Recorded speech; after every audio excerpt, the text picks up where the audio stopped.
Good evening, everybody. Today is Wednesday, October 25th, 2023, and I'd like to call to order this regularly scheduled meeting of the Board of Commissioners of the Chittenden solely via Zoom today because of accessibility issues in our central office. Appreciate everybody's change, those who are planning to attend in person to change their plans and attend remotely. First item on the agenda is the agenda itself. Are there any requests for additions or changes to the agenda?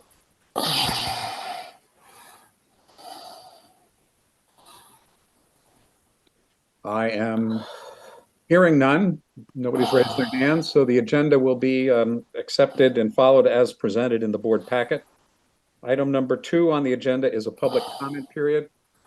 Are there any members of the public present via Zoom or via telephone who wish to address the Board of Commissioners?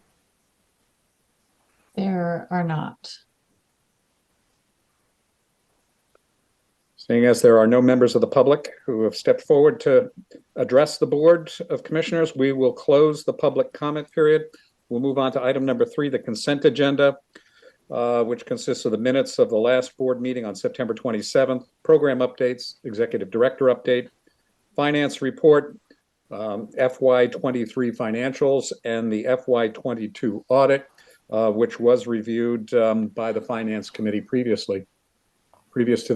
to this meeting. Any requests by a commissioner to remove an item from the consent agenda? Bryn. Yep. Yeah, Winooski wasn't represented last meeting, so I don't want to have to abstain from all of the consent items. Very good. Margie, do you have something? Yeah, I just had a couple questions about the, I think it's the program updates, kind of by way of background to fill me in on just a couple of things. One was the compliance issues and this webinar series that's coming up. I'm just looking for a little more information on compliance. I'm curious about. We'll pull that off of the agenda and take that up. Okay. Okay. Great. So so far we're going to pull item 3.2 program updates. Rick. I have a couple of comments about the draft minutes. Okay. So we have a request to pull the minutes and the program updates, items 3.1 and 3.2. Any other requests? We will then accept items 3.3, 3.4, 3.5, 3.6 without further discussion or action. They're accepted. Margie, you raised your hand first, so we'll go with you for your questions on program updates. Yeah, I noted something about compliance and in particular a banned material fee. I'm just curious about how compliance works and how we make sure that people aren't putting in the landfill things that should be going elsewhere. Sarah, do you want to answer that, or somebody from staff? Josh Esty is on the line. Josh, if you're available to hop on. Sure. It's kind of we kind of have a few different approaches to compliance. There is one of the primary ways that we're doing it currently is through load checks. So we will go out to the facilities that we permit, and we will watch as loads get dumped into the different facilities, and we take a quick snapshot at the loads that are being dumped and basically determine if there's any banned materials in those loads. If there are hazardous wastes or white goods, as we call them, appliances, basically, those are sort of, if we find one, we issue a banned material fee. And then for other banned materials like recyclables, or food scraps, that kind of thing.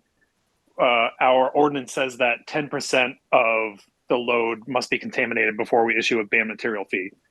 So the banned material fee is issued to the hauler with the intention that the hauler will actually pass that fee on to their customer. So that's sort of the load check side of things. The other way we determine compliance is with spot checks from our compliance team, either because we get a complaint or one of our outreach coordinators highlights an issue with a entity within Chittenden County. We will actually visit on their request after they've done what they believe they can take care of from the outreach side of things. And so there's a potential that a violation comes out of those visits as well. And then there are also ways that we do some construction site visits that we can issue a violation from that side of things as well. So it's kind of like a multi-tiered approach. And I just saw Kelton in the chat. The ordinance is written so that the permitted transfer station operators actually can also issue banned material fees. So there are another set of eyes and ears out there for compliance as well. So they have the ability when they report at the end of the month any banned material fees that they've issued, and we do get a fair amount of those that come through on a monthly basis. So it gets a little more detailed than that, but that's kind of an overview of how we do compliance here at CCWD. Thanks. That's helpful. And so my other question was about this webinar series that's starting. Can I get a little more information on that? Yeah, In November? that's Sorry. this is Jen. That's in my department. The outreach team kind of it stops doing the tours that we do in the nicer weather months, and we turn to doing webinars for the general public on various topics. So I think the first one in November is on food scrap or fighting food waste. And then the next one after that is about non-traditional blue bin recycling.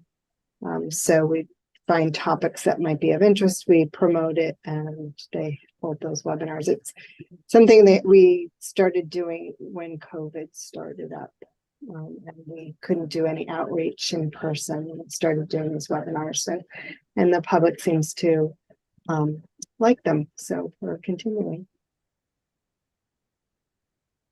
Thanks. Are they recorded and available for anybody, or are they at specific time? Yeah, that we have done that. I'm not sure what the plan is for this year. We'll do whatever seems to be what the public is interested in. If we recorded them in the past and posted them on the website, and if we've seen a lot of activity, then we will continue to do that. But I don't know the answer to that question, Margie. Would you like me to get back to you on that? Yeah, I think in my own experience, when we made something educational available for people 24/7, it was much appreciated in general by our public. So just wondered. Thanks. I think that's it for you, Margie. You didn't have any other questions? You're good. Okay, Rick, your questions on the minutes of September 27th? Yes, on page 2, section 4 on the environmental depot presentation, the first bullet, last sentence, it says that all materials is recorded, should be are, but that's not my point, on a manifest which must be returned to CSWD within 45 days. I think the word which is better in there than the word and, because it looks like the materials have to come back to CSWD as it's written. Amy, you'll make note of that. Yes, I'll change that. Thank you. And the second bullet, the last line, it's not clear to me what a non-viewable facility is. Does that mean that these are all monitored remotely? I don't recall that particular detail, but I don't know what non-viewable means.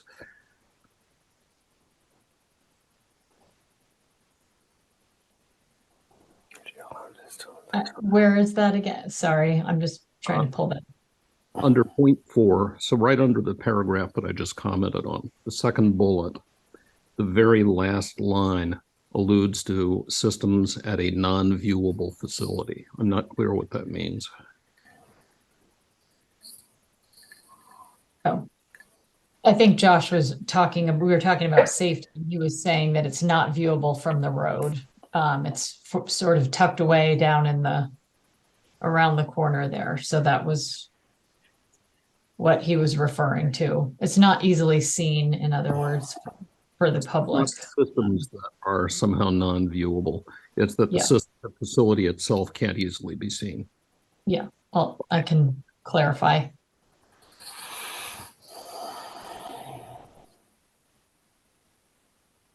That's Anything it. else, Rick? Nope, that's it. Okay, so we've gotten some clarification and corrections on the minutes of September 27th and also answered Margie's questions on program updates. Neither of these are action items. We'll accept them as presented with the corrections that have been noted here at this meeting. I think then we're ready to go on to item number 4. I just observed tonight we're not really taking a lot of action, but boy, we're going to dive into some great information. I think that's going to be helpful both to commissioners and the public. And this is an excellent time for a bit of deep dive. Bryn, your hand is up. I'm not sure if a point of order, we have to vote on the 2 items that were removed from the consent agenda. I'm at a loss. I know in past meetings, my practice has been to just accept them with the discussion and noted changes, but I could be wrong that perhaps explicit action would be required. So on city council, I'll tell you what we do in Winooski. On city council, if we remove items from consent agenda for discussion, we vote on those separately.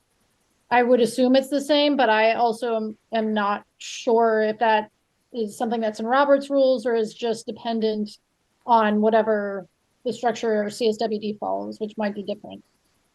Thomas's hand is up. I think he'll lead us out of this.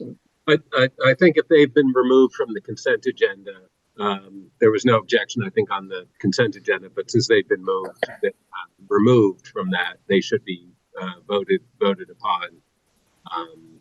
Or in the alternative, the chair can also say, unless, if I hear no objections, they will be approved. And if anybody wants to object, then it goes to the full vote. So the choice is up to the chair under Robert's rules. They can either be voted on separately, or the chair can make them effectively their own determination, say without objection that they'll be approved. Thank you for that clarification. I'm going to opt for option number 2 here and say that it's my sense that we can, unless there's objection by a commissioner, that items 3.1 and 3.2 of the consent agenda will be accepted as amended and discussed.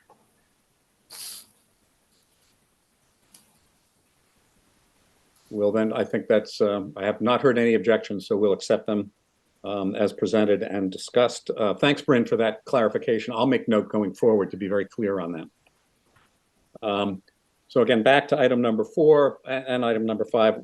Hopefully we're going to get a deep dive on good information here tonight, which I think will have an impact down the road as we prepare certainly our plans and budgets for the coming year. With that, I'll turn it over probably to John. Sarah has anybody else she'd like to take a dive on? This one is for John Dorwart. Take it away, John. All right. Share my screen. Okay, everybody can see my screen fine? Or wait, push the button. There we go. Is that showing up for everybody? Yep. Hi, yeah.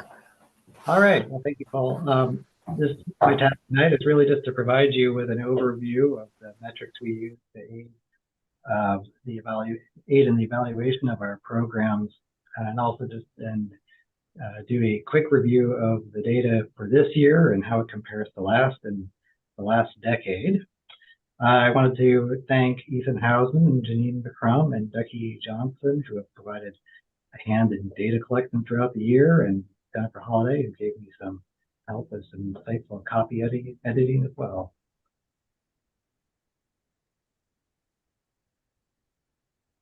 There we go. Okay, so the purpose of the diversion report is to provide us with a summary of data we collect throughout the year to track and evaluate how well our members are utilizing CSWD's programs and programs in the private sector, and how well they are also just taking advantage of the opportunities to reduce and divert their waste from the landfill. This report also helps us in part in our reporting requirements for the state of Vermont, and it provides some general information we can use to communicate the district's solid waste management system to the general public, media, and other communities and organizations. This report only includes information about materials generated within Chittenden County and produced, well, the current data being produced this last calendar year, and then a historic overview as well. So the principal metrics that we use in the diversion report are the diversion rate, the disposal rate, recovery rate, and how many GHG emissions we have saved over the course of the year. The diversion rate is a metric that we incorporated into our reporting in 1993. So that's 29 years on going now. Next year will be 30 years, so we're thinking of some way to celebrate or otherwise recognize that achievement in 30 years of thoughtful reporting of our activities. Thereafter, we included the disposal rate, which is essentially a normalized calculation of how much is disposed per person per day in the district. This is in following with the Vermont Agency of Natural Resources, who uses this measure for an evaluation statewide project towards waste reduction goals. The recovery rate is a little more nuanced. This is the percentage, it's essentially a capture rate of targeted materials that we know we have facilities to divert over what's actually been generated. So it's basically how successful are we in keeping materials like organics or blue bin recyclables out of the landfill in the course of a year. And then, of course, the contribution of recycling those or composting those materials can be evaluated in terms of the amount of greenhouse gas emissions that are saved. So, highlights for 2022. Total solid waste generation is down 0.1%. That's not exactly a headline grabber, I realize, but what it does tell us is that things are normalizing post-pandemic, although, spoiler, I got COVID 3 weeks ago, so it doesn't feel like it's normalized quite yet. In terms of the MSW, there's municipal solid waste that's been disposed over the course of the year. Total disposal decreased, and total tons diverted increased by about the same, about 2.5%. C&D tons increased, it's construction and demolition material, to the highest it's been in 10 years, partly in response to, I think, a lot of construction kicking into high gear recently. And the tons diverted was slightly lower than normal, but still 2.1% higher than in 2021. Our diversion rate remains very high at 55%. So that is something I'll return to in a moment. But that's the second year, I think, well, since 2020 that we remained over 50% for MSW diversion, which is fabulous. The recovery rate for mandatory recyclables has decreased very slightly, but so slightly it's more like a steady state. So not too concerned. Digging into the details of specific waste streams, this kind of just tells you the story of what I kind of summarized a moment ago. But we're down about 2,000 tons from last year in tons disposed, and of course that impacts our per capita pounds per day slightly. The amount of MSW diverted from the landfill is up 2.6%, again, with a concurrent increase in our per capita diversion rates. And so in looking at those numbers, what we did see when we drilled down into the data a bit was there was a significant increase in food residuals and glass and clean wood being diverted from our waste stream last year. There was a rebound in scrap metal being diverted and a decrease in diverted textiles and paper. As for clean wood, just as a note, McNeil Generating Station took about 74% of the clean wood generated in Chittenden County. Notably, our organic diversion facility now takes about 26% of this total from all of our facilities, what is gathered at our facilities, and uses that as feedstock for our composting activities and products. We did see an increase in food residuals, and I think really it's very likely due to the mandatory organic separation that's been put into law by Act 148. We also saw a bump in the amount of organic material being composted by brewers. So I'm not sure if that's in part better reporting over time or just growth in the industry or both, but I think it's probably a combination of the two. The decrease, yes? You do just a comment in the chat from Ken, help me with the difference between diversion and recovery rates, which was 55%. Yes, so the diversion rate is simply the amount of material. So think of everything that we diverted or disposed of landfill, and that is in total what we've generated. And the diversion rate is the amount of material that we diverted over that generated. So that's our diversion rate. The recyclable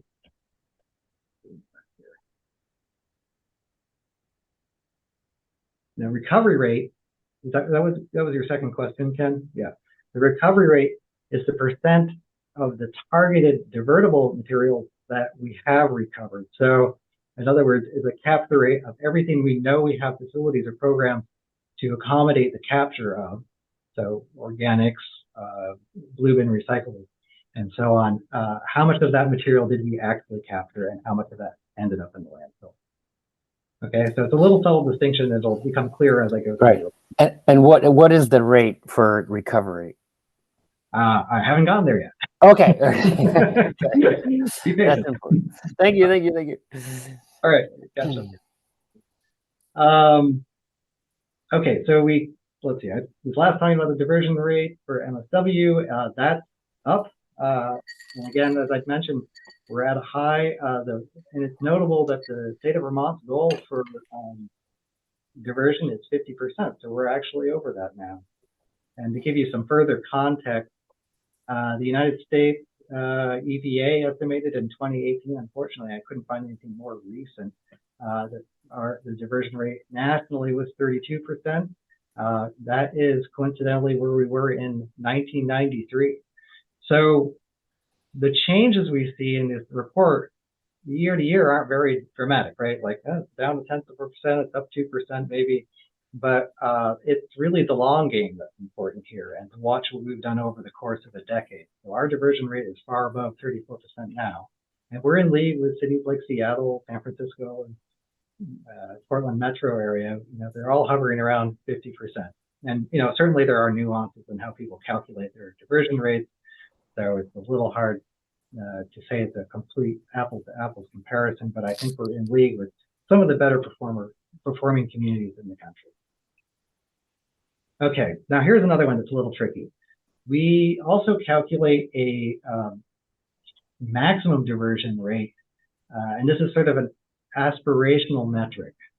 What we're doing here is we're taking information from various waste sort studies. So this is when people are breaking open plastic bags at the transfer stations, and they're actually weighing the different types of materials that people are throwing out in those trash bags, and what was ultimately going to be ending up at the landfill. So this is an estimate of how much material was definitely true MSW, and how much material could have been recovered under our current program. Given that estimate, now the most recent I have is from 2018 from the state, 2020 for CSWD, where the state itself is actually undergoing a new study this year. So we're going to have new numbers, which will be exciting to see, and how that impacts our diversion report and this particular metric, and also from our own study is upcoming in the next fiscal year. So what this is the total tons diverted plus the total tons disposed that are currently divertible, right? So it's looking into that garbage bag and saying, okay, what's everything here that could have been diverted and it was disposed? And then dividing that by the total generation. And that gives you a rate of about 81.1%. So in a perfect world with our programs, we could generate as much, or we could divert as much as 81.1% material from the landfill. Currently, we're at 55. So there's room for growth. In terms of greenhouse gas emissions reduction, so this is, what's the benefit of what we're doing now? The benefit is about 100, and this is according to the EPA's WARM model, that's what we use here to estimate this. What we calculate is about 175,000 metric tons of CO2 is reduced. That's the equivalent of taking practically 37,000 cars off the road. So definitely a tangible impact. I just want to shift focus quickly to our construction and demolition. Materials disposed and diverted.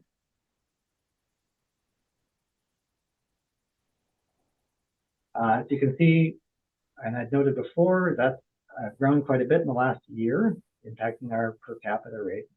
And the amount diverted has also grown, but not quite as much. So the next slide I'll show you, our diversion rate actually has decreased a little bit here, and that's just the problem with numerators and denominators. We did increase our amount of C&D diverted, but because we also had so much more material generated, and some of that unfortunately ended up in the landfill, our diversion rate drops a hair. I also want to note that a large portion of what we consider to be recycled C&D is asphalt and concrete, so fairly massive material, and that does drive this metric, something that we're exploring more now and in the future. John, there is a question in the chat. Sure, Allison. Yeah, please. Allison asked, apologies if I missed this in the report, but how often are trash bags opened up to check their contents? It's really just on a study-by-study basis. There's a very formal process in how the waste composition studies are conducted. I think even Alan, you can correct me if I'm wrong, but I believe there's an ASTM standard that's followed in how you conduct these studies. So it's supposed to be statistically significant and generalizable to the state as a whole, depending how they frame the study. But it's a fairly precise process. How often do you do it, John? Well, the last one for the state as a whole was in 2018, and for CSWD it was in 2020. The state is undergoing a waste composition study now this year, and we're hoping to embark on ours in the next fiscal year. So we're going to have some new numbers that are going to inform our diversion report quite a bit. We'll see. It's going to be interesting to see what that turns out to be after the pandemic. If there's any effect, or if things are just close to business as usual. Okay, so did that answer your question okay? Yes, thank you. Great, thanks. Okay, so the diversion rate for C&D is pegged at around 71%, and we calculated a maximum diversion rate given our existing programs to be close to 80%. For those of you, I know we have a few new board members, so I'll go through an explanation of what alternative daily cover is. this is material that's used, earthen material that's used on the active space of a landfill at the end of each day to control vectors, fires, and odors, and that sort of thing. So it's basically a cover that's used in the normal operation construction of a landfill. All this material is actually approved by for use by the Vermont ANR, but it consists primarily of contaminated, though not hazardous soils. And this is, of course, all approved by the state. ADC was up 34.8%, and it's really like year to year, this number varies widely. It really is dependent on the number and size of projects that are active throughout the state. You know, the bike path being rebuilt in Burlington generated quite a bit of contaminated soil when they replaced the sub base for that trail. And so it's kind of a wild card for us, really. It can jump up and down wildly year to year. And so it's up 34.8% this year. Now, looking back 10 years from today, it's a little hard to read on this graph, but the blue line is MSW materials diverted. And so that's showing a steady trend upward. In fact, we're actually disposing 5,400 tons less MSW now than we did in 2012. And that's, you know, in light of 11,000 new residents, over 3,000 new business establishments and employees.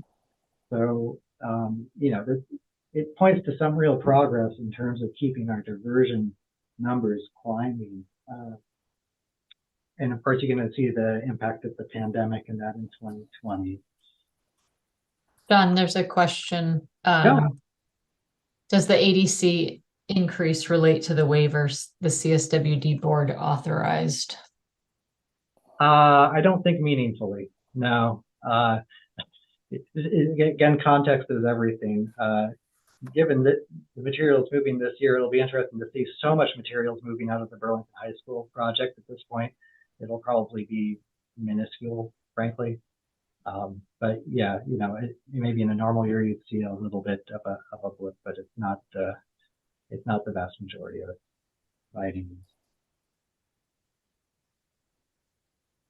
So in terms of MSW diversion, in 2016 you do see a little of a bump up. It's a pretty steady rate of increase, but that in part could be due because we had implemented some business reporting requirements that required a business to, if they move more than 2 tons of material in a year, they're outside of the state to a broker or other facility that we weren't tracking. We asked them to please report to us how much material and of what kind they're moving out of the county, so we can include that in this study. And then, of course, that's exactly the time frame when Act 148 was implemented. So we saw a steady increase of organics coming into facilities at that point as well. The green line shows C&D diverted and the purple disposed. Again, that's a little bit more variable over time, in part because we had opened in the county, there were 2 C&D recycling facilities that had been opened. One of them ended up closing, I think a year or 2 after they were started. And then, of course, the pandemic had a major impact on construction, road projects and such. So there was a real dip. But the numbers are, you know, activity is increasing, so the rates of diversion or the amount of diverted material is increasing as well as the amount of disposed material. This is actually the same numbers, the same data, just expressed in a different way. So I just wanted to show here total generation of material, and then where it was being essentially dispensed to. So MSW diverted, you can see disposed is declining a little bit from where it had been, C&D being more variable. But this just gives you same information, but an aggregate sense of how it all stacks up over time. The generation of material discarded is increasing.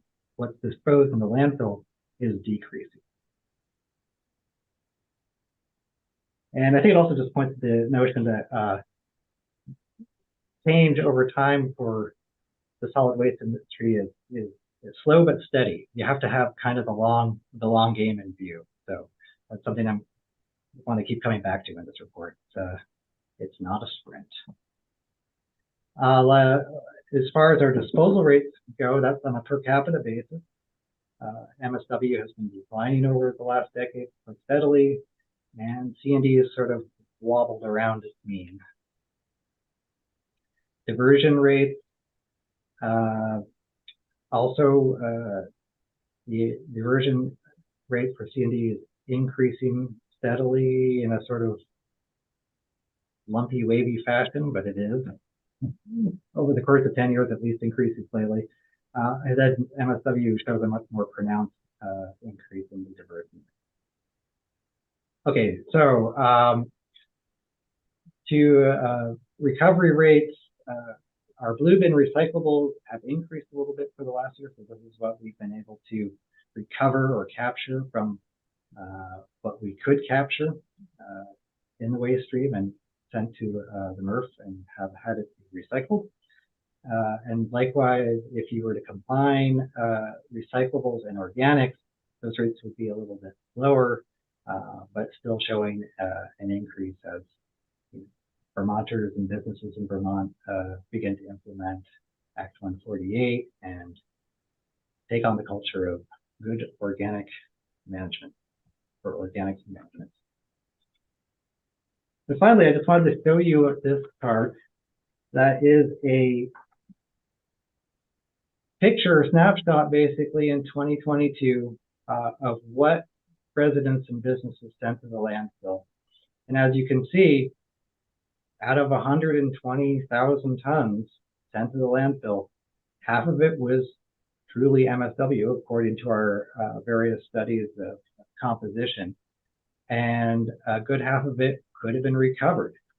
But I also want to kind of add a bit of optimism to this in that 189,000 tons of material was actually diverted from disposal overall. So when you add up that, it's actually more than was sent to the landfill. So we are, doing a good job, I think, in the context of our country and in our region. At the same time, we know that some 60,000 tons of material is going to the landfill.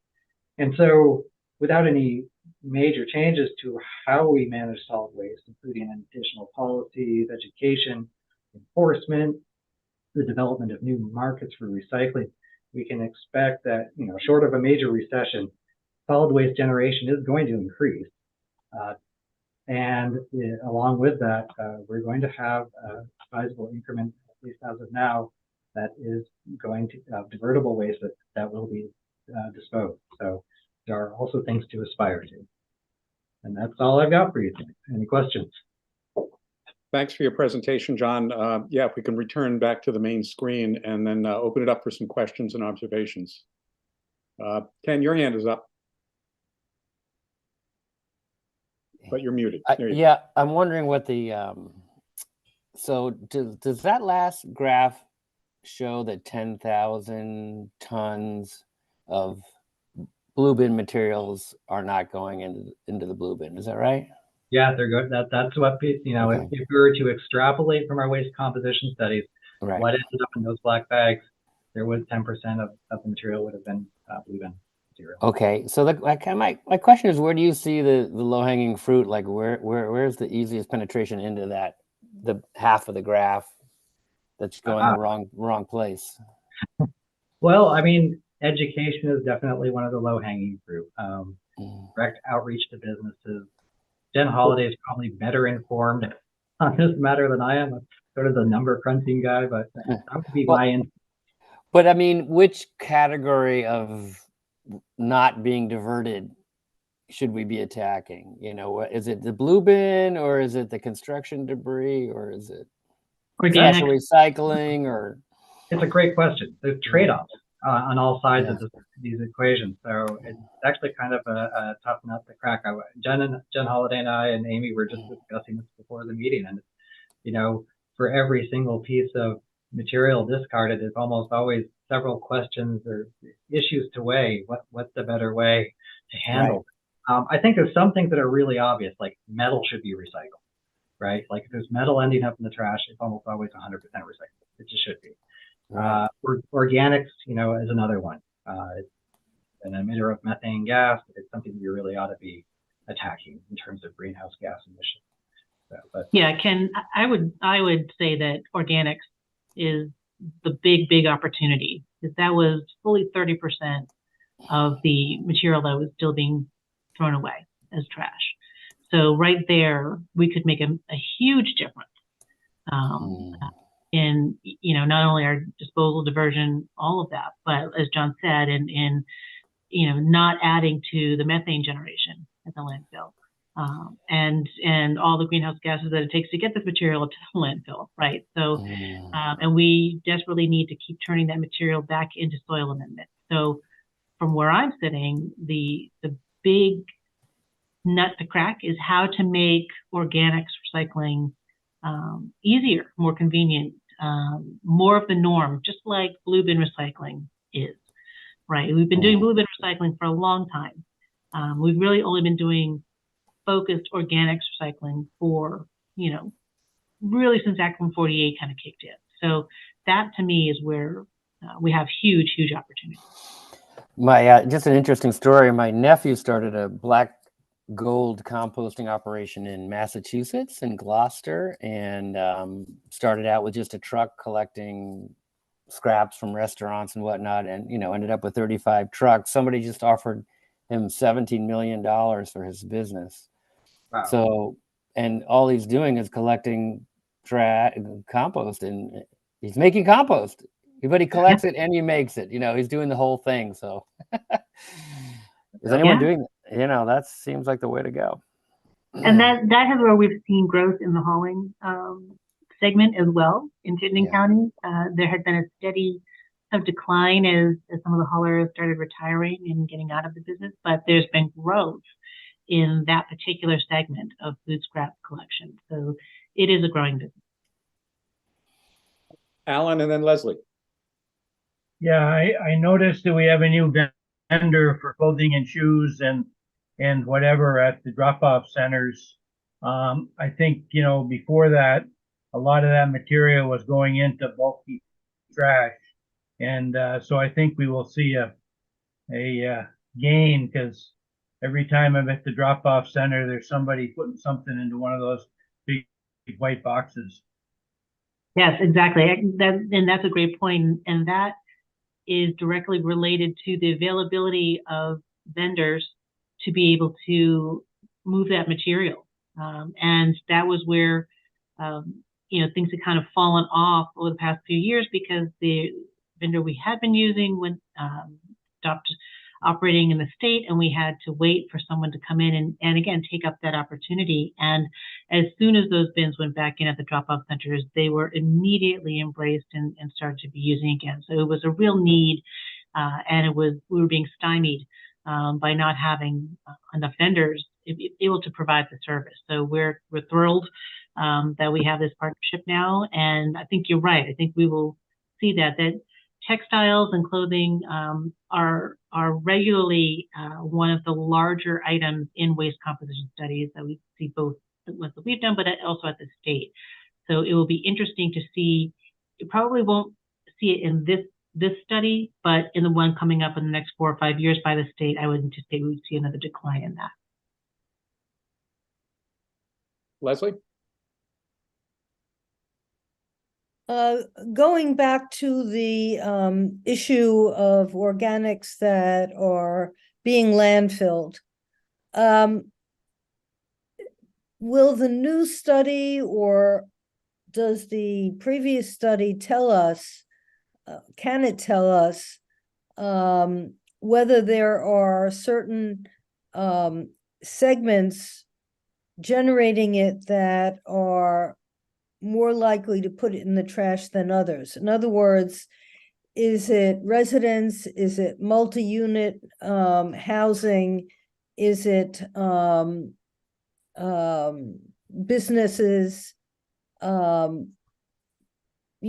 is the bulk of that failure to divert coming from? Does it, because those different kind of generators will need different approaches.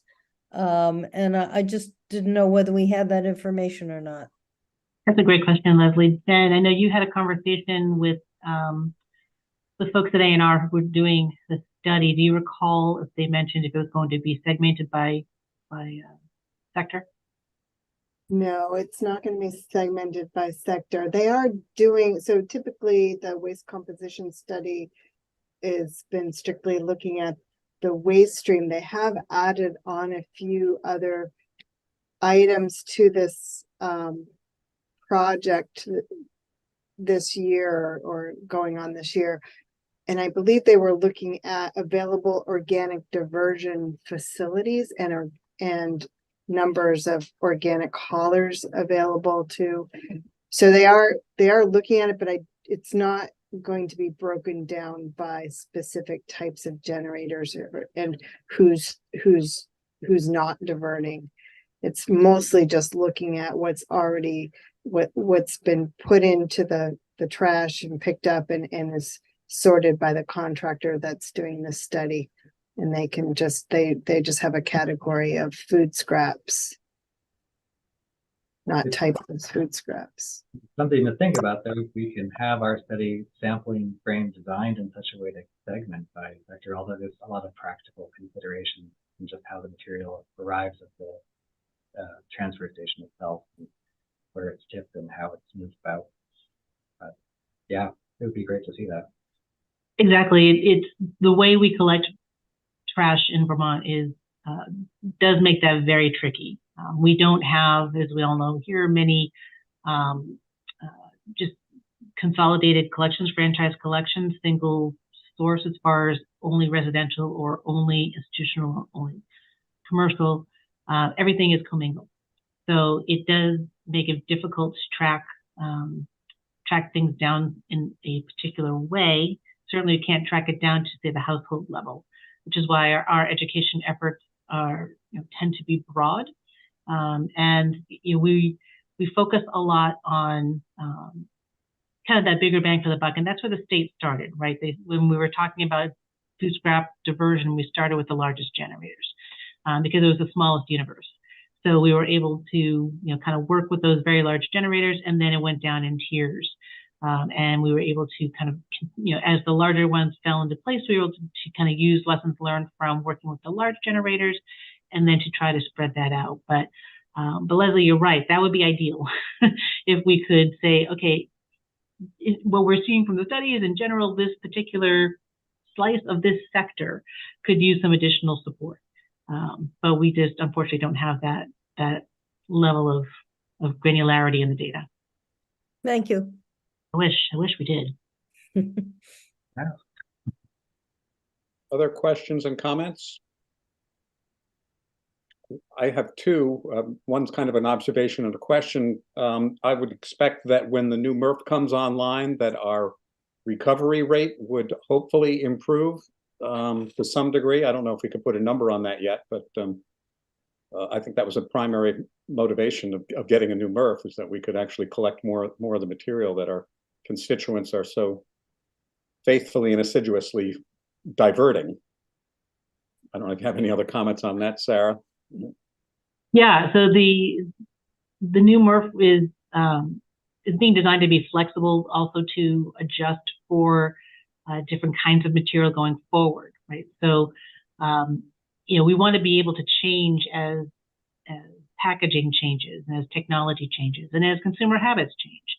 So ideally, that's how we're structuring this facility to be able to adapt.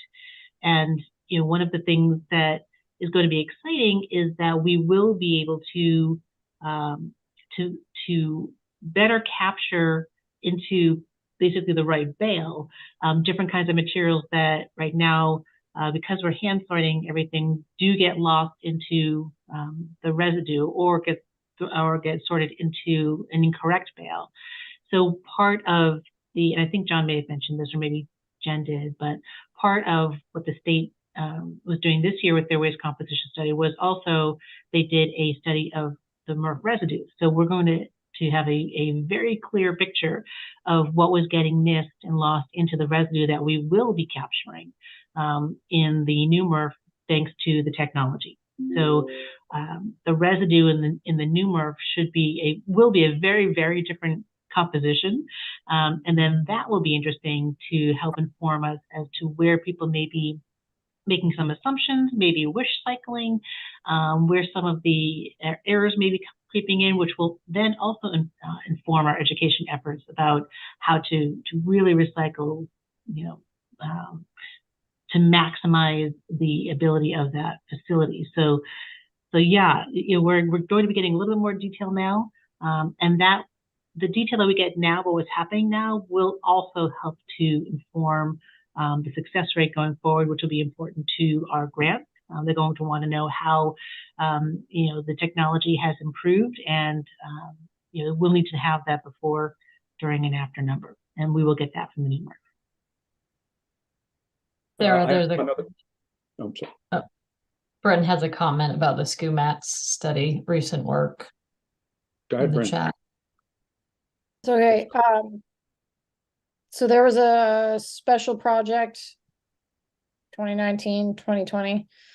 I wasn't sure if the work that she did is useful for helping to inform some priorities, targeting material types, anticipating market changes, etc. So you're talking about the work or the model that we had developed? Yeah, so that isn't really a market targeting. That was more to help. Well, John, you worked with Lisa and Nancy on that. You can better. Yeah, no, it did address some of the targeted materials based on rates of recovery at other facilities. So there was an ability to extrapolate to an extent what kind of materials you might expect to increase or decrease over time, given different economic factors. It's probably, in fact, to be honest, with the interruption of the pandemic, we haven't had a chance to really evaluate how effective it is. And that's just one of those unfortunate consequences where you get an external event that really just disrupts an entire industry. So going forward, I think we will want to continue working with them and update that report. It should be a fairly quick project, and then maybe we can get a better baseline of reliability of that information and the usefulness of it in terms of marketing or brokering our own material. And then put a comment in the chat as well that the waste composition study is doing the same study for the residue at the MRF in Rutland. And they have recently installed, I think it's 2 robots. So it'll be really interesting to see the effectiveness of the robots and what that means to their residue versus ours still with human hands on that. So it'll be another point of comparison. Ken, your hand is up. Yeah, I wanted to just mention that, I'm wondering about the diversion for the blue bin recycling, and I keep thinking about bottle bill issues, and I think that part of the problem we have with blue bin recycling is the confusion that consumers have about what goes in and what doesn't go in. There's a lot of things you can't put in, wine bottles, for example. But Sarah, it is my understanding that the bottle bill that is currently passed but being vetoed by the governor does include glass, including wine bottles, according to the people who are talking to me about it from VPIRG. And I just wonder if we considered if we could get behind a bottle bill that did take some materials away from us, but also took glass away from us. I know that was kind of the issue, but I'm wondering how far we would get into that 10% of materials that we're currently missing. I don't know how else you would get that 10% or 10,000 tons back.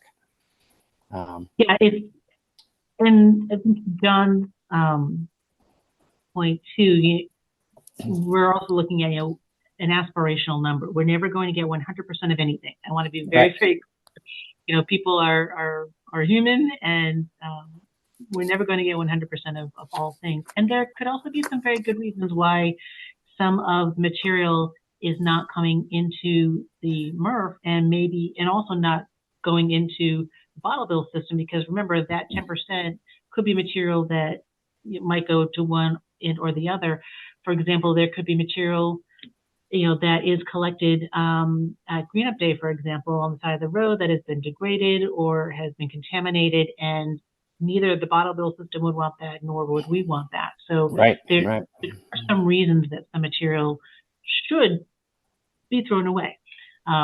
Mostly one or the other system could manage it. And probably we haven't done this study in a while either, but from looking at our glass, a good majority of it is wine bottles, right? So we drink a lot of wine in Vermont, and as you said, Ken, that's not part of the bottle bill system currently.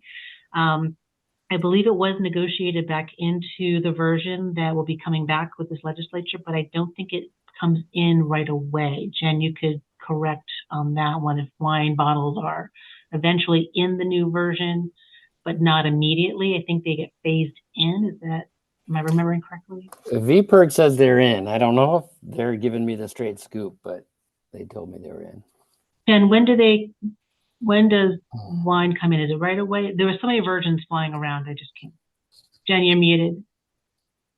I can hear you. Wine is definitely in, but they had given them a little bit of a lead time because there's a different distribution system and process for labeling. Imported wine, they were going to have to put stickers on them, so the retailers want a little bit of time implementing it. So I think it was delayed a year after the expansion of the other materials. I do want to point out, and I can put the waste composition study, it's actually called the waste characterization study that the state did in 2018. It's a fabulous study. I refer to this table so many times to folks who really want to get into the nitty-gritty of what could we be doing better for diversion? Like what should we be targeting? And I will tell you, just look at table 11. They have, I think it's 79 categories of what they're separating in the waste stream and counting. And within those categories, there's bottle bill in material information. So for example, they have PET bottles that are subject to the bottle bill. And then PET that's not subject to the bottle bill. And when you start really analyzing that, you're going to see that there's very, very, very, very little beverage containers at all going to the landfill, whether it's subject or not subject to the bottle bill. So that is not low-hanging fruit for us to go after in either system, whether it's expansion of the bottle bill or more education, which is always a good thing, but it's not going to move the needle on landfill diversion. It's not really showing up in the landfill at all. Is glass any better? Yeah, glass is a little bit. Or you said beverage containers, maybe you included glass. I don't know. Yeah, so glass beverage containers is 1% of what's going to the landfill, what they're finding in the landfill. So not a lot. That's not much. Thanks. When you look at, and then you'll quickly see the organics is the highest, paper is the second high. It's like you can look and say, okay, that's what we should be focused on.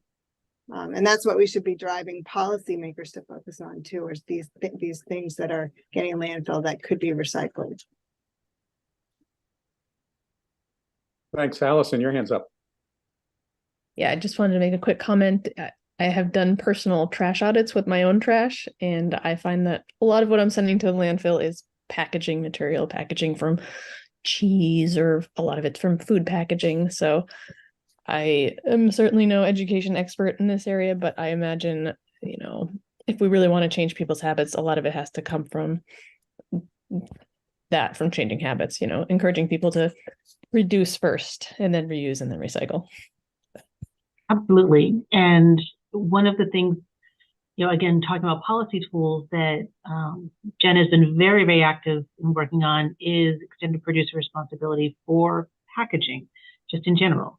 And there is movement in some states, I think only about 4 at this point, but there is movement and there's some interest in the Vermont legislature, but not to the extent that the bottle bill had. So we still have work to do there, but with other states that are kind of have stepped into the arena first, we'll be able to learn some good policy lessons and legislative lessons from them, and continue to try to push forward on the general packaging, because you're right, it is not just around food. Think of anything, anything that is kind of put on a shelf has some kind of packaging to it. So it's not just the bottle bill. In fact, it's much, much, much greater than that. And that was really what we were hoping to attack and get some attention onto. And you can wrap a bottle bill into EPR for packaging. They don't have to stand separate. They can work together. And there's where there's a lot of opportunity to do something really big. And so we have our eyes kind of looking at that and doing, again, more watching of the other states, more research on how to best approach that particular avenue, because Allison, you're right, that's where there's a lot of opportunity as well. I just wanted to offer one final observation. I think we're covering a lot of ground here, but my observation is that whenever I see this stuff, I'm just awestruck by how much data is collected. Not only by CSWD staff, but everybody who's involved in waste stream, seems to have to track this stuff, submit this information, and it clearly comes at a cost. But in my mind, it's money well spent. The old rule of you can't manage what you don't measure, and I think there's a lot of measurement here, and it's great information, and I think it's very helpful. So appreciate what staff has to do with this, appreciate that we're required to do it, but thank you very much for diving into this and sharing it with full board. Rick, you have a question or comment? Yes, just a very quick follow-up to what you just said. It struck me in reading through John's report that these reports are never final, that you're going back and revising reports from years past as the data improves. That must be satisfying in one way and very frustrating in another. That it's never finished. I had a dean, and when I was in planning school, getting my master's degree, and when we graduated, he said that you have to be patient, that planning, and this is very close to urban planning, is the frustrated profession. And you have to be willing to wait decades to see the fruits of your labor. So that was his final advice, and I think it's very sound. Well, thank you for it. Some of the graphs are extremely informative. Okay, we've given this a good amount of time. I would like to have us move on then to item number 5 on our agenda tonight, which is an educational topic to bring us all up to speed and a little bit deeper dive than we normally do on board education, this time solid waste management fee. I'll turn it over to you, Sarah. Thank you very much. I'm going to try to get my screen going through.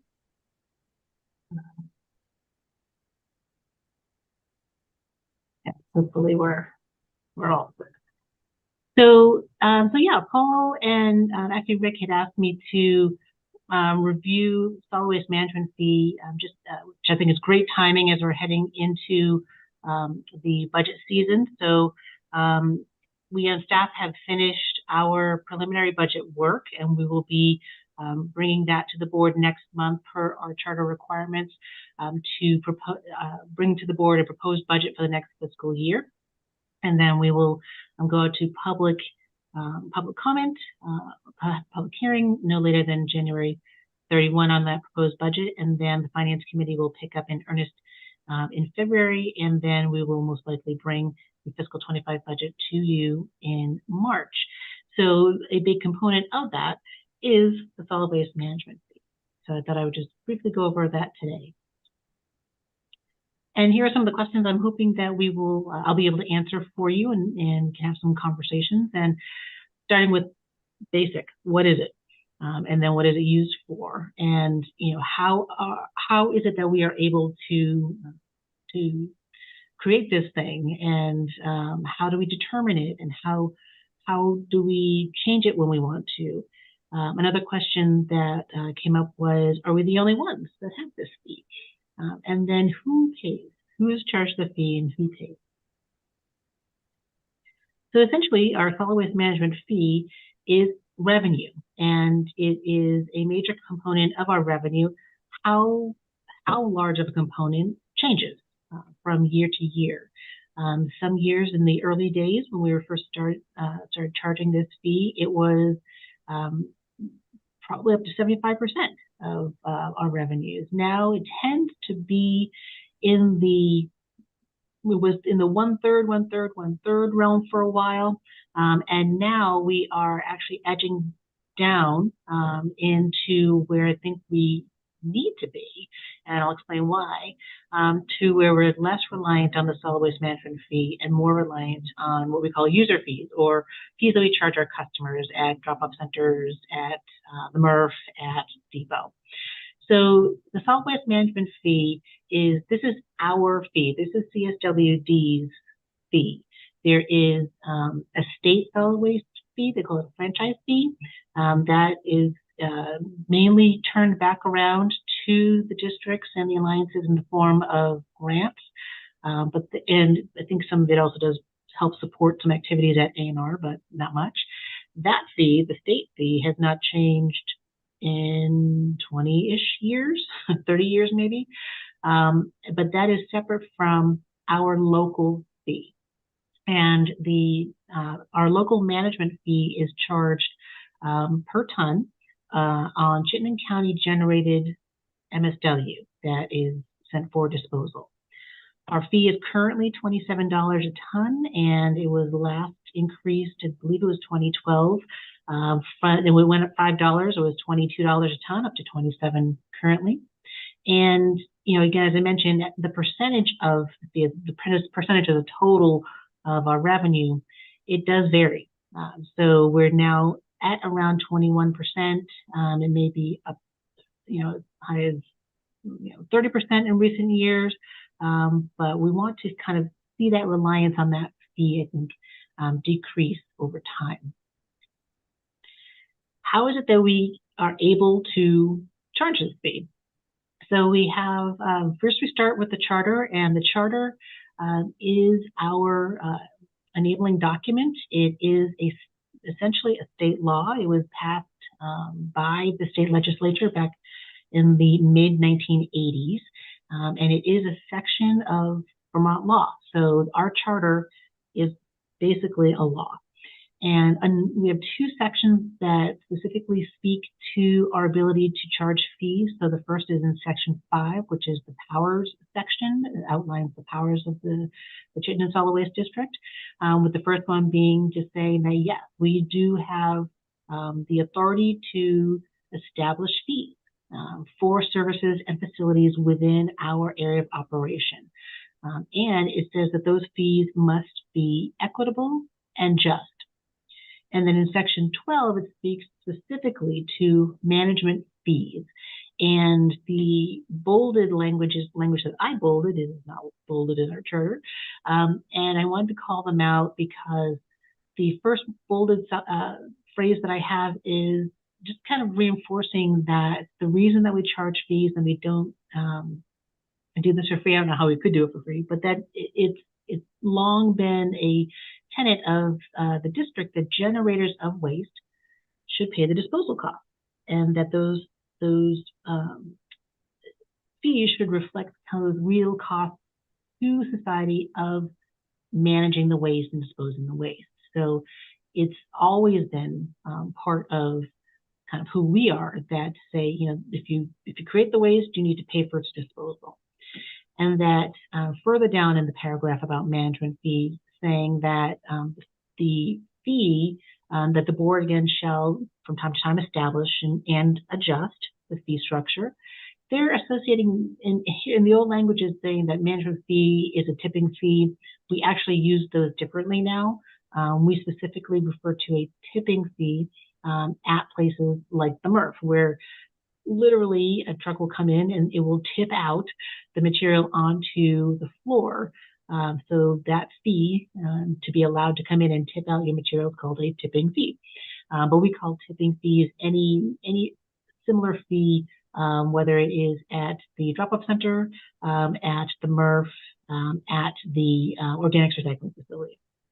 So again, the board is charged with adjusting the management fee structure from time to time, and then and so that it can generate revenues from sources other than member municipalities, so member town, city and town assessments. We haven't done assessments in a very long time.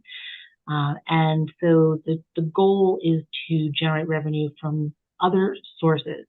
So the fee should be, again, we want to have it so that it is, again, particularly concerning the operation and maintenance of any district solid waste management or resource recovery facility. So that was what the charter specifically said that the fee could be used for. The operation and maintenance of any district solid waste management or resource recovery facility. And then the last sentence of that paragraph in the charter says once the district has a disposal facility, it will rely primarily on tipping fees for revenues. Or so again, even within the same paragraph, it's a little bit unclear, but there's primarily on tipping fees for revenues and shall work with members to implement those fees. So this is where I think we established our kind of our guiding principle to say, okay, when we have an operation or facility, that we should make sure that we are charging fees that will help that facility pay for itself. And so essentially operate more as an enterprise fund, whereby each area of the business generates enough revenue to pay for the expenses incurred by that area of the business little b. So that was where I think that, again, that principle that we've been working with for many, many, many years has come from. Another area of authorization is in our ordinance. So again, our local law. So the charter was the state law referring to us, and the ordinance is our local law that we pass. And the charter gives us the ability to enact a local ordinance for the purpose of enforcing rules and regulations that the state says we have to do by dint of our existence. So there are two articles in the ordinance that speak directly to solid waste management fee and payment of fees to the district. So it's Article 8 and Article 9. And these articles are much longer, have much more verbiage than the charter language, which I think is appropriate. So the charter language is broad and tends to be a bit more general. And then the ordinance is where you want to get into the details. So these two articles, they establish the fee, they establish the justification for the fee. They describe exemptions, and they talk about materials that will be eligible for the reductions, such as material used for alternate daily cover, as we were talking about earlier. The article allows for the board to waive the fees, and we did that a little over a year ago in the case of shingles for Myers. It describes how materials need to be weighed and how we weigh waste and how that can be performed. It's very specific. And then it describes how fees are to be paid to the district. And so because the fee itself is an item in the ordinance, it is specifically named, called out. It says the fee is $27. Because the fee is specifically called out in the ordinance, changes to the fees are subject to our ordinance change process. This is different from many other districts in that most of them incorporate fee setting as part of their annual budget process. And I think that is something that we may want to take a look at.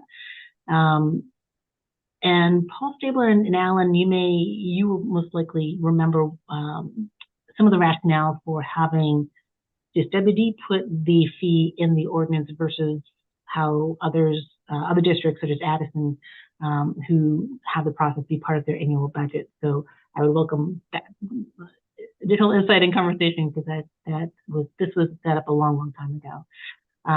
All of the districts, except for Wyndham, so its districts, charge a management fee such as this one. Some districts also charge a per capita fee. So the solid waste management fees range from 0 in the case of Wyndham, although they do have a per capita fee, up to $35 a ton. And so when you're kind of in the lower to the middle, most of those districts also have a per capita fee in addition to a solid waste management fee. We do not have. Could you explain what a per capita fee is? Yeah, I was going to say we do not charge a per capita fee. So what that is essentially a fee per person in the district. So it could be $1, it could be 50 cents, it's whatever the district decides. And that fee is charged to each member, city, or town within the district, and they get a bill, depending on population of that particular member's town or city. And then so some districts do it this way as a way to kind of balance out the cost, and not putting all of the costs on the hauler side, because typically the hauler will pay that, and I'll talk about that on the next slide. So they kind of share that burden.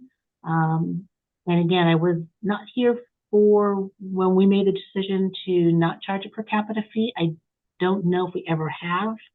I would look to Amy, Paul, Stabler, and Ellen to help me out with that.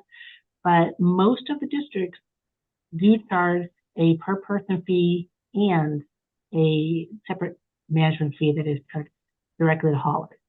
And the per capita fee is likely to show up in a property tax bill? Most likely it would. I can certainly find out how. No, it's just for illustration purposes. I was just to get a general grasp of what that means. Thanks. Yeah, and Burlington has a solid waste fee that is part of and Lee could speak to it, but I believe it is part of the local tax. And so if they need to, because Burlington collects recycling in the city, so if they need to raise additional revenue for that program, then they do have to go through an ordinance change process and increase that solid waste tax, that recycling tax, in the city of Burlington. Yeah, that's a solid waste generation tax. That's a pass-through tax. So we charge the haulers a monthly fee that they pay to us, which funds our recycling program. We had it written in ordinance a couple of years because it fluctuated. We didn't know when, CSWD could raise the MRF tipping fees mid-fiscal year. So we got the flexibility to be able to adjust that tax, on the fly if we needed to. And then other expenses come up too, new recycling trucks. So yeah, that's how our tax works. It's not necessarily seen in the tax bill for the person. Some don't even know that they're paying that tax unless they specifically see it on their trash bill. But gotcha. Okay, thank you. One of the questions was also about, well, what is the purpose of a solid waste management fee? What did it do? In a nutshell, it funds district activity. So, per the ordinance, language in the ordinance, the management fee is used to, and this is directly from the ordinance, to fund district activities necessary to ensure efficient, economical, and environmentally sound management and regulation of solid waste, I should say, within the district. And so the fee fully funds several programs, it partially funds other programs, and it does not isn't used for a handful of others. So the ones that it fully funds are administration, which includes the finance department, compliance department, outreach and communication, information systems, IT, and maintenance and roll-off. And generally, these are programs that don't generate revenues, even though finance and compliance do generate some small amounts of revenue from license fees and things like that. But generally, these programs do not have a source of outside generating revenue. The fee partially funds, and when we say these programs are being subsidized, that's what we're saying, that they are being partially funded by solid waste management fees. So those are the drop-off centers, environmental depot, and the organics recycling facility.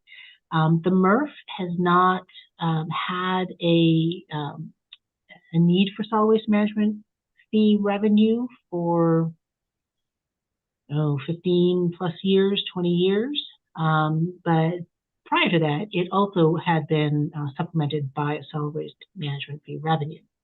The other programs, Biosolids does not access solid waste management fees. That's a pass-through program. Closed landfill similarly does not utilize solid waste management fee. So most of the fee does go to fund those programs that do not have any outside source of revenue.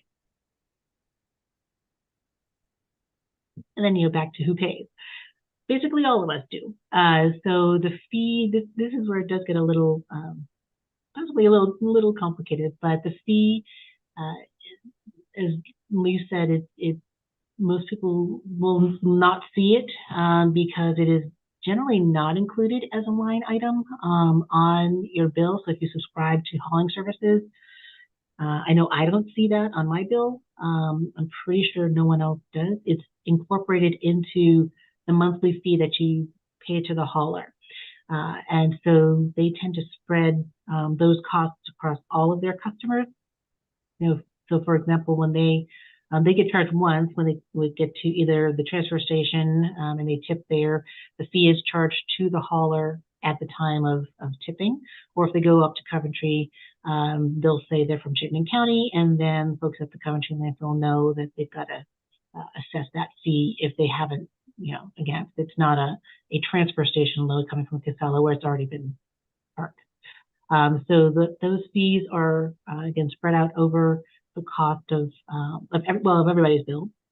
Haulers are charged at the point of disposal, whether it's the transfer station or at the landfill.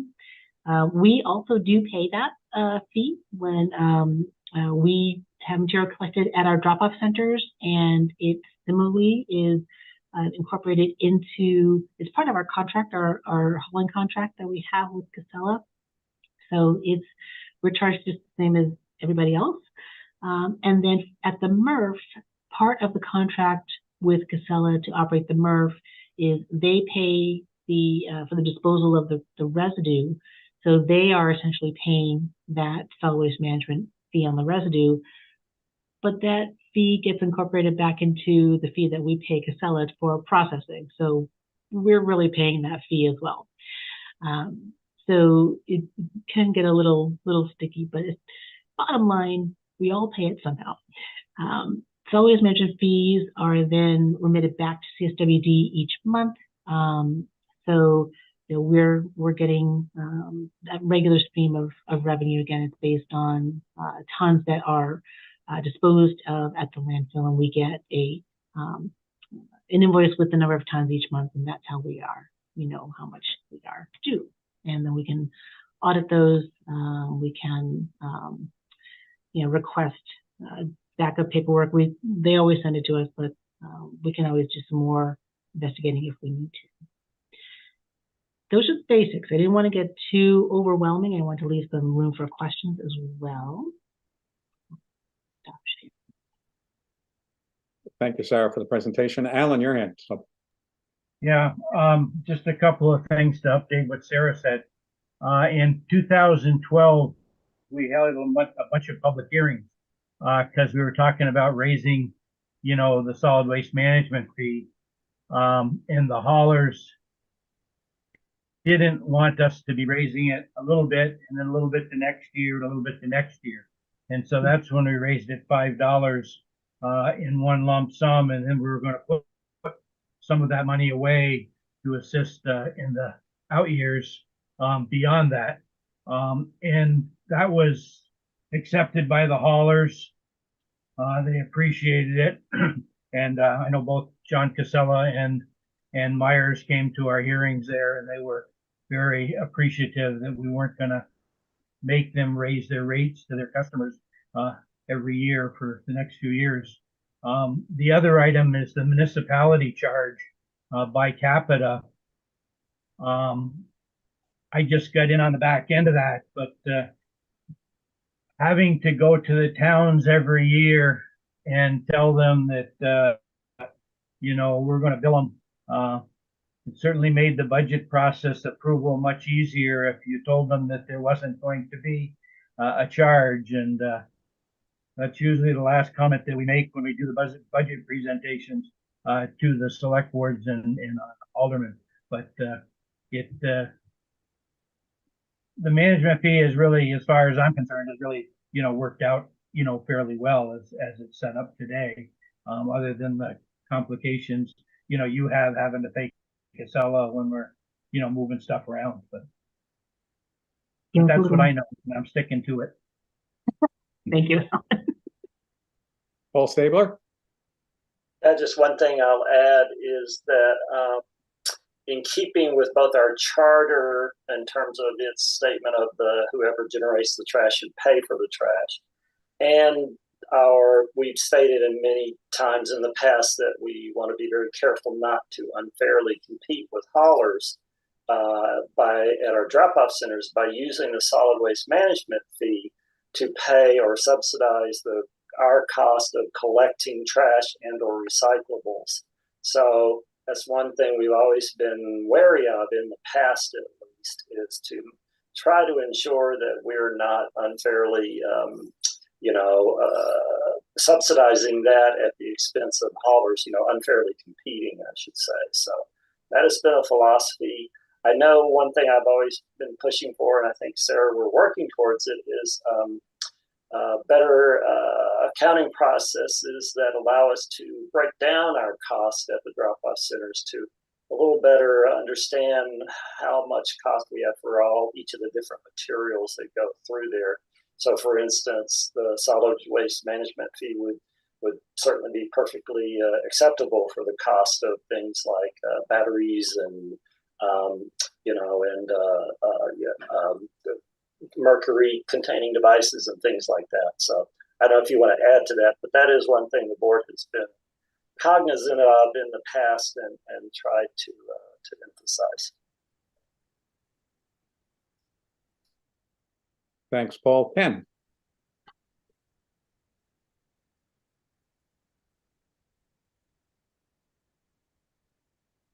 You're muted. I can't hear you, Ken.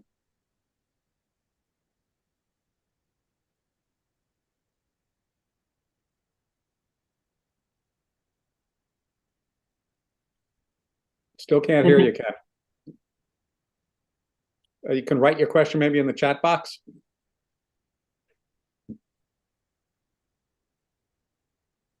Other commissioners want to make any observations or ask any questions? Rick?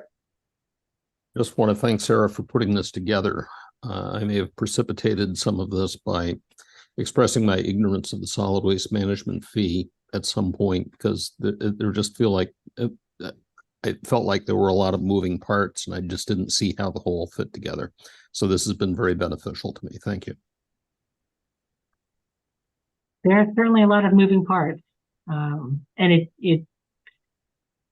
Paul, I appreciate your comments about, and Alan, your comments about filling in some of the blanks, because, we have been at this for a while, and we do have responsibility to our communities and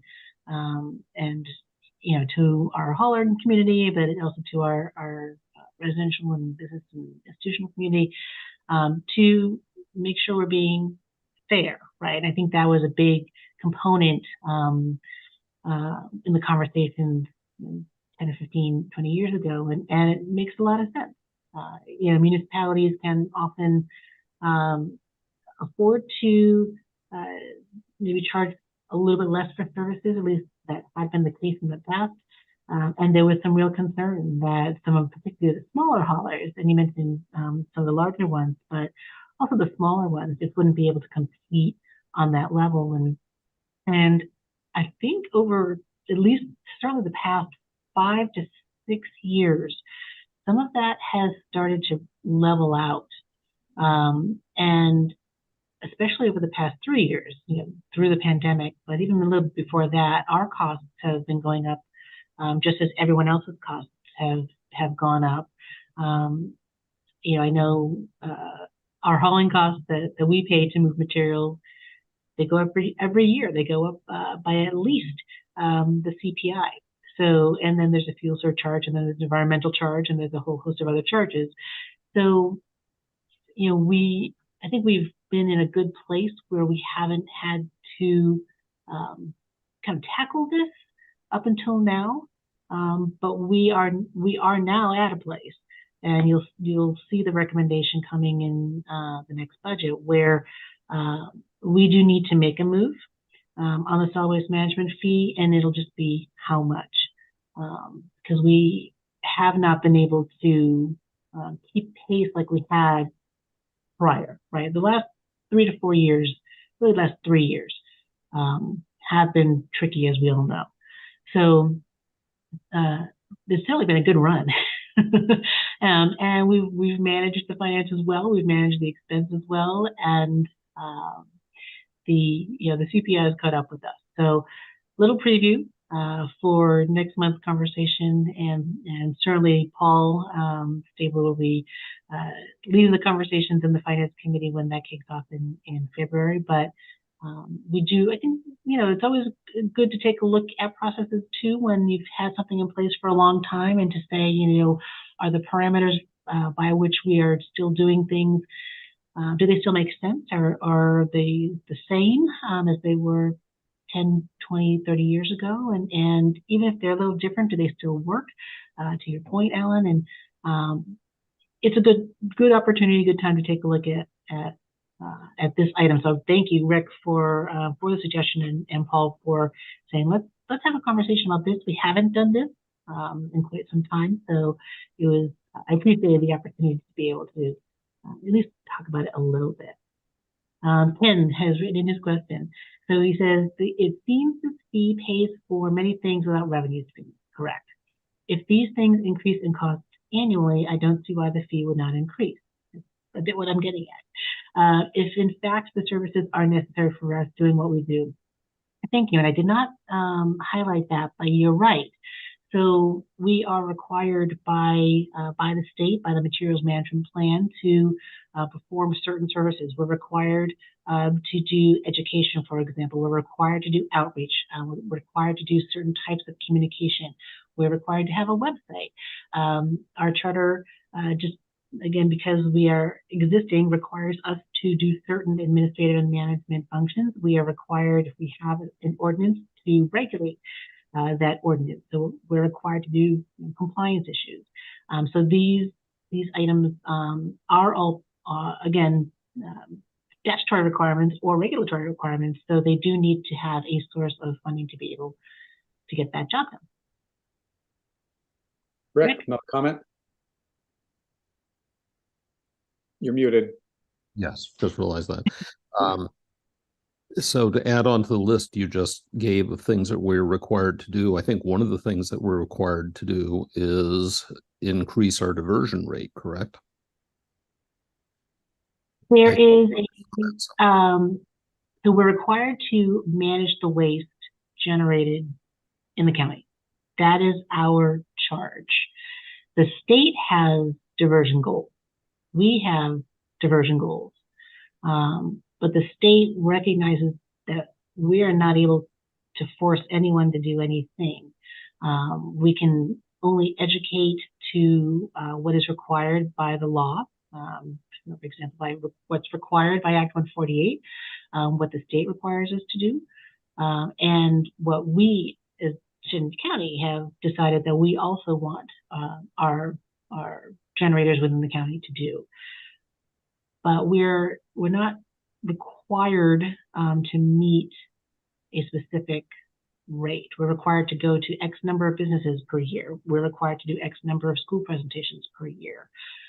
There are certain those metrics we must meet in order to be compliant with our solid waste implementation plan.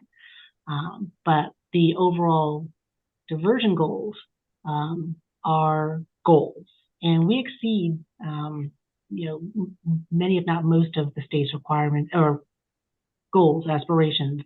But as far as you must hit X number or else, it's really only for those few areas. We're required to have an HHW event each year, things of that nature. Those are what we are the requirements. But I'd just jump in and say, based on our conversation we had of the item just before this, I think it's probably my sense of the board is we would like to increase our diversion rates. We would like to improve. And I think if we put that up to a vote, you'd have the board solidly behind that. So it's we recognize there's room for improvement, and we would like to make that happen somehow. Oh yeah, agree. Well, my final comment is, again, this is really an important philosophical topic. It's an important policy topic, and it's going to come into play, as Sarah's intimated. And I would ask all commissioners, keep this presentation in mind as we go forward, and as you exercise your duties and responsibilities and voting ultimately on our path forward. I think this has been very helpful and instructive, and will be beneficial in the long run. Hey, Paul, just a quick suggestion. Maybe in the next meeting, we could just put up a slide that shows our mission statement. I think it's been a while since that's been shown. It's very short and sweet and straightforward, but certainly part of that is a desire to manage our waste in the best environmental practices. So anyway, I don't have the exact wording, but it'd be just one slide, and it'd be good to have. Good suggestion. I remember years ago that was supposed to be part of every meeting. We actually had a chart up at every meeting for a while, just to remind ourselves. That's true. And Brandon asked if we could share the slides, and yes, we will certainly include them with the packet materials when on the website. But I can also just include them as a document in the minutes. We could do that as well. Okay, I think we're ready to wrap up this. The next item on the agenda is an executive session for the discussion of the Flynn Avenue property and negotiations with the city of Burlington. We do not have any members of the public other than Kevin from CCTV. So if he jumps off and we stop recording, you won't have to leave and go to another Zoom meeting. That would be very helpful, I think, for all of us, and keep us on a better time pace here. Can you read into the record the motion to enter into executive session, please? Yes. I just have one question. Is it just discussion? It's just discussion. So I don't have to recuse myself. Okay, perfect. Thank you. Motion that the Board of Commissioners of the Chittenden Solid Waste District go into executive session to discuss contract negotiations with the city of Burlington regarding the Flynn Avenue property, where premature general public knowledge would clearly place the district, its member municipalities, and other public bodies or persons involved at a substantial disadvantage, and to permit authorized staff, other invited interested parties, and the solid waste district attorney to be present for this session. So moved, Williston. Second, South Burlington. Been moved and seconded that we enter into executive session. I don't believe there'd be any discussion on this. All those in favor of entering executive session, please say aye. Aye. Aye. Any opposed, say nay. Any abstentions? If we can turn off the recording and